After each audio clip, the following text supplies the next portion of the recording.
இவ்வளவு நேரம் நம்ம எதுக்காக காத்துட்டு இருந்தோமோ அந்த ஒரு நிமிஷம் வந்துருச்சு. இந்த ஒரு நிமிடத்திற்காக இந்த ஒரு விழாவே நம்ம வச்சோம் கூட சொல்லலாம். ஸோ நம்மளுடைய ருத்ரன் அகாடமியோடைய வெற்றி விழா கொண்டாட்டத்திற்கு வந்துட்டு இருக்காருங்க. அங்க பாருங்க நம்மளுடைய மாவீரர். இவருக்கு எவ்வளவு நம்ம நிறைய வார்த்தைகள் சொன்னாலும் அந்த வார்த்தைகள்லாம் பத்தாதுங்க. அப்படிப்பட்ட ஒரு மாவீரர், மாமனிதர்.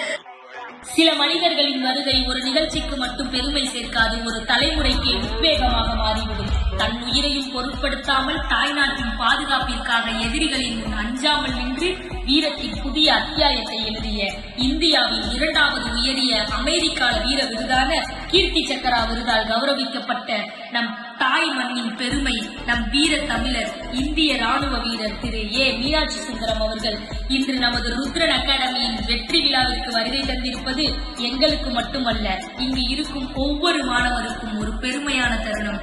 அவர்களை இருக்கரம் கூப்பி எழுந்து நின்று கரவொலியுடன் வரவேற்போம். வருக வருக என்று வரவேற்பதில் நான் பெருமை அடைகிறேன். Welcome sir, welcome.